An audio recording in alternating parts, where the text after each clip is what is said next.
কতগুলি ধারাবাহিকের আজকের পর্বে ধারাবাহিকের শুরুতে আমরা মাই মমস ক্যাফেতে দেখতে পাই, যেখানে কিস ডে উপলক্ষে একটি বিশেষ অনুষ্ঠান আয়োজন করা হয়েছে চিকি আর মাফিনের উদ্দেশ্যে। সেখানে সবার সামনে অগ্নি ঘোষণা করে যে আজকের স্পেশাল গেস্ট আপনাদের রান্না করে খাওয়ানোর পাশাপাশি এখন আপনাদের একটি গানও গেয়ে শোনাবে। তখন কথা জুনিকে মজা করে বলে, পাচক মশাই ওদের যা শিখিয়েছে সেটা শুনে নিস, হয়তো এবার হিন্দি গান শোনাবে। কিন্তু সবাইকে অবাক করে দিয়ে চিকি আর মাফিন সবার সামনে একটি সুন্দর বাংলা গান গেয়ে শোনায়।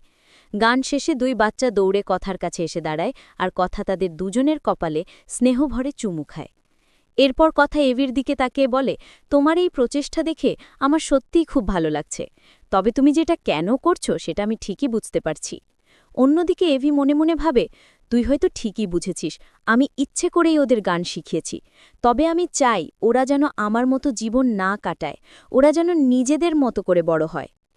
এরপর আমরা গুহবাড়ির দৃশ্যে চলে যাই। সেখানে দেখা যায় কথা আর জুনি মিলে চিকি আর মাফিনকে স্কুলের জন্য রেডি করাচ্ছে, কিন্তু দুষ্টুমি করে তারা স্কুলের পোশাক না পরে এদিক সেদিক লাফালাফি করছে। তখন কথা বলে ওঠে, তোমাদের অনেক দেরি হয়ে যাচ্ছে, চলো এখানে বসো, আমি আর তোমাদের জুনিমা টিফিন নিয়ে আসছি। কথা আর জুনি টিফিন আনতে চলে গেলে মাফিন আয়না আর লিপস্টিক বের করে চিকিতে বলে, আয়নাটা সামনে ধর, আমি লিপস্টিক দেব। কিন্তু চিকি তাকে থামিয়ে দেয়, বলে এইসব করিস না, কথা মা দেখে ফেললে বকা দেবে, তাছাড়া ছোটরা এসব দয় না। ঠিক তখনই কথা ঘরে ঢুকে মাফিনের ঠোঁটে লিপস্টিক দেখে অবাক হয়ে যায়। সে বলে ওঠে, তোমাকে তো আমি কতবার বলেছি তুমি এখনো ছোট, এসব সাজগোজ তোমার জন্যে নয়, যখন বড় হবে তখন এসব করবে, এখনও তোমার সময় হয়নি। এর পরের দৃশ্যে আমরা স্কুলে চলে যাই। ক্লাসে টিচার সবাইকে পড়াচ্ছেন, কিন্তু দেখা যায় মাফিন খাতায় অদ্ভুত আঁকাআঁকি করছে। চিকি অবাক হয়ে বলে, দেখছিস না টিচার সামনে ব্যায়াম পড়াচ্ছে, তুই কেন এসব আঁকছিস? তখন মাফিন সেই কাগজটা রেয়ানকে দিয়ে দেয়, যেখানে লেখা ছিল Rayan plus Basundhara best friend forever. এরপর স্কুল ছুটি হয়ে গেলে বাইরে বেরিয়ে চিকি মাফিনকে বকতে থাকে, বলে এসব যদি কথা মা আর জুনিমা জানতে পারে তাহলে কিন্তু তোকে বকা খেতে হবে। তখন মাফিন জেদ করে বলে, রেয়ান আমার বয়ফ্রেন্ড, আর তুই কেন সবসময় নালিশ করিস? বড়রা নিজেরাই তো বোঝে না আমরা ছোট না বড়, একদিকে বলে তোমরা বড় হয়ে গেছো, নিজের কাজ নিজে করতে পারো, আবার অন্যদিকে এসব করতে মানা করে। আসলে বড়রা নিজেরাই জানে না আমরা আসলে কোথায় দাঁড়িয়ে আছি।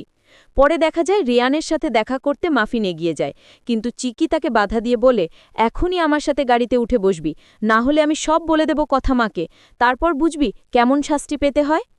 একটু ঘুরে আমরা আবার গুহবাড়িতে ফিরে আসি। ঘরে কথা জামাকাপড় ইস্ত্রি করছিল এবং বলছিল, এত ধোয়ার পরেও জামায় দাগগুলো উঠল না, এই মাফিনটা না কেন যে সব জামায় দাগ লাগায় কে জানে। ঠিক তখনই এভি ফোন কানে, হাতে ল্যাপটপ আর কফির কাপ নিয়ে ঘরে ঢোকে। কথা কফির কাপ নিয়ে টেবিলে রাখে আর ইস্ত্রি করা কাপড়গুলো আলমারিতে রাখতে যায়, কিন্তু আলমারি খুলতে না পারলে এভি এগিয়ে এসে খুলে দেয়। এর পরের দৃশ্যে দেখা যায় কথা এভির সাথে কথা না বলে চলে যেতে চাইছিল।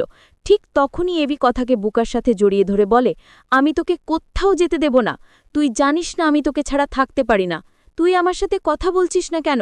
আমি ভুল করেছি, আমাকে মাফ করে দে। তখন কথা চোখ ভরা অভিমানে বলে, তুমি জানো না তুমি আমাকে কতটা কষ্ট দিয়েছ। এভির কথায় ভেঙে পড়ে কথা, আর তখন বাইরে শুরু হয় বজ্রপাত আর বৃষ্টির শব্দ। ঘরের ভেতরে দুজনের অভিমান গলে গিয়ে এক হয়ে যায়। কথা তখন জামাকাপড় রেখে বাইরে যেতে চাইছিল, হঠাৎ খাটের কোনায় গিয়ে হোঁচট খায়, কিন্তু এভি তাকে ধরে ফেলে। সেই মুহূর্তে এভি কথার দিকে অপলোক চোখে তাকিয়ে থাকে। আগামী পর্বে আমরা দেখতে পাব চিকি আর মাফিনকে খুঁজে না পেয়ে গুহবাড়িতে সবাই ব্যস্তভাবে খোঁজাখুঁজি করবে, আর কথা দুশ্চিন্তায় বলবে, বাচ্চারা নিশ্চয়ই কোথাও লুকিয়েছে, আমাদের সবাইকে টেনশনে রেখেছে।